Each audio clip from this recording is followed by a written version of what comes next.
કેસને લઈને અત્યારે હાલ સમગ્ર કોળી સમાજની અંદર ભારે રોષ જોવા મળી રહ્યો છે, પરંતુ અત્યારે હાલ એક મોટી અપડેટ સામે આવી રહી છે। નવનીત બાલદિયાના મારામારી કેસમાં અન્ય બે વ્યક્તિઓ છે એને પણ આઈજી ઓફિસ બોલાવવામાં આવ્યા છે। એસઆઈટી દ્વારા બગદાણાના રામવાડા અને મહુવાના ચેતન ઉર્ફે આપા સોની નામના વ્યક્તિને પૂછપરછ માટે અત્યારે હાલ એસઆઈટી દ્વારા બોલાવવામાં આવ્યા છે અને અત્યારે હાલ એસઆઈટી દ્વારા તેમની પૂછપરછ ચાલી રહી છે એવી પણ વિગતો સામે આવી રહી છે।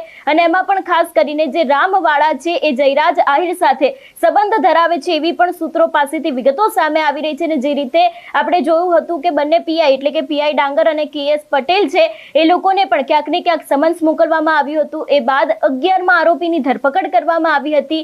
નવનીતભાઈ પોતે પણ એસઆઈટીની સમક્ષ હાજર થયા હતા। તેમના દ્વારા પણ જયરાજ આહિરના સામેના જે પુરાવા છે એ આપવામાં આવ્યા હતા અને હવે જયરાજ આહિરના જ એક જાણીતા વ્યક્તિ એટલે કે રામવાડા છે એમને પણ એસઆઈટી દ્વારા સમન્સ મોકલવામાં આવ્યું છે।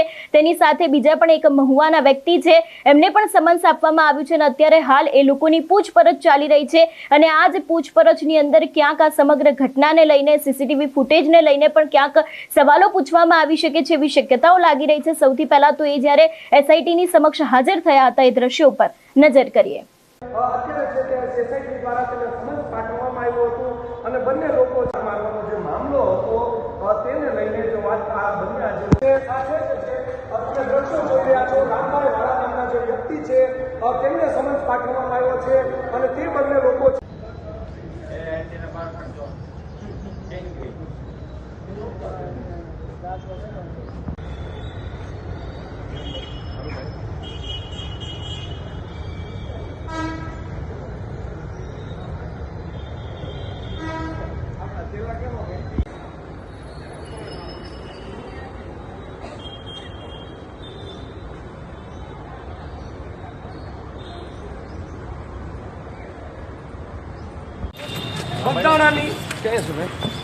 બગદાણાની ચર્ચાસ્પદ ઘટનાને લઈને એસઆઈટી દ્વારા લોકોને સમન્સ આપવામાં આવ્યા છે। તેમાં ચેતનભાઈ સોની કરીને છે સાથે જ છે તમે દ્રશ્યો જોઈ રહ્યા છો રામભાઈ વાળા નામના જે વ્યક્તિ છે તેમને સમન્સ પાઠવવામાં આવ્યો છે અને તે બંને લોકો છે તે હાલ આઈજી ઓફિસ છે ત્યાં પહોંચી ગયા છે। અત્યારે છે તે એસઆઈટી દ્વારા તેમને સમન્સ પાઠવવામાં આવ્યું હતું અને બંને લોકો છે તે અત્યારે ભાવનગર